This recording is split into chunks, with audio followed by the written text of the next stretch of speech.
What is the status of the U.S.-Iran nuclear talks? Right now, it depends who you ask. President Trump says the Iranians have agreed to inspections at the highest level. The Iranians say not so fast.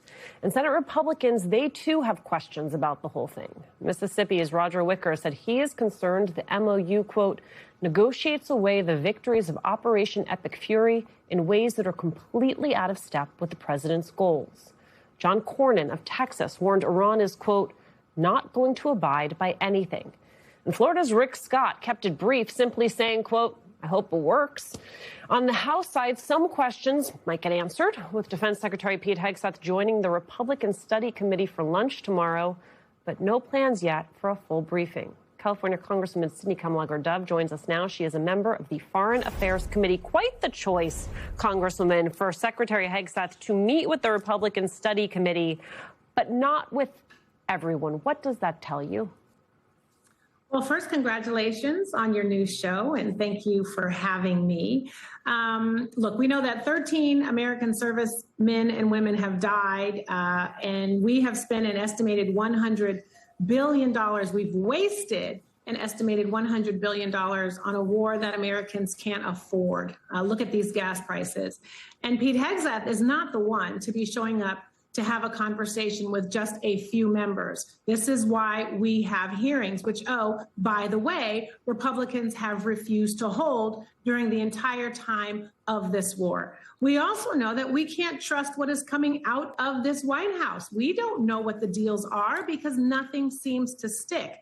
And I'd like to remind everyone that we actually had a deal under President Obama that took years to make. It was called the JCPOA. And this president ripped it up, now thinking he can come up with something just as good, if not better, in less than 60 days without telling anyone anything about what is going on.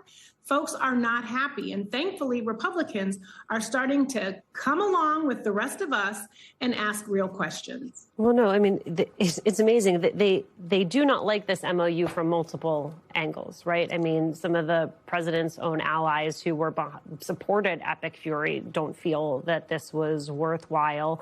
What are you hearing from them? What are their actual tangible concerns at this point in the negotiations?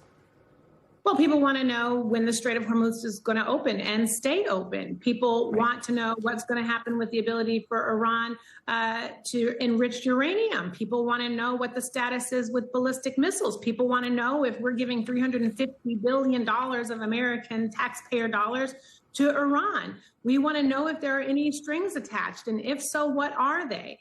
And ultimately, we want to know if the people that he is sending to negotiate the deals are real negotiators. And none of this makes any sense. And J.D. Vance goes to participate in the negotiations, and it seems like he's getting torpedoed by his own presidency.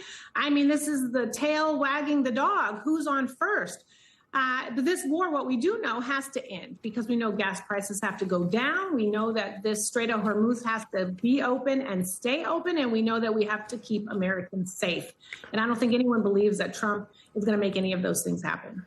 So one of the reasons I wanted to speak with you specifically, Congresswoman, is that you just traveled with a bipartisan congressional delegation to Sweden to meet with European lawmakers. I think we all watched the G7 and wondered what is actually going through the minds of our friends and allies based on your conversations from that trip, your sense of what our allies think about the administration's handling of this war, to say nothing of the war in Ukraine. Well, we were over there, interestingly enough, during the time of the G7 and also the EU Parliament meeting. And I have to say, I was looking at a president and he seemed more concerned about how to get his chair to operate than actually having real conversations with his allies. We were there to let them know that the Americans still care about climate and we're still in the game. But I have to tell you, Alicia, they were telling us that they're questioning our reliability as a partner and also our relevancy. They are concerned about a United States that is threatening to steal Greenland and got out of the Paris Agreement when most of Europe is under some heat dome right now, why we're threatening to withdraw from NATO when we should be standing firm with other democratic countries and Ukraine. So we had to do a lot of talking, but also a lot of sober listening from partners that want us to show up and be reliable. Sober listening. There's going to be a lot of that in the coming days. Congresswoman Sydney Kamlager-Dove, thank you, as always, so much for being with us.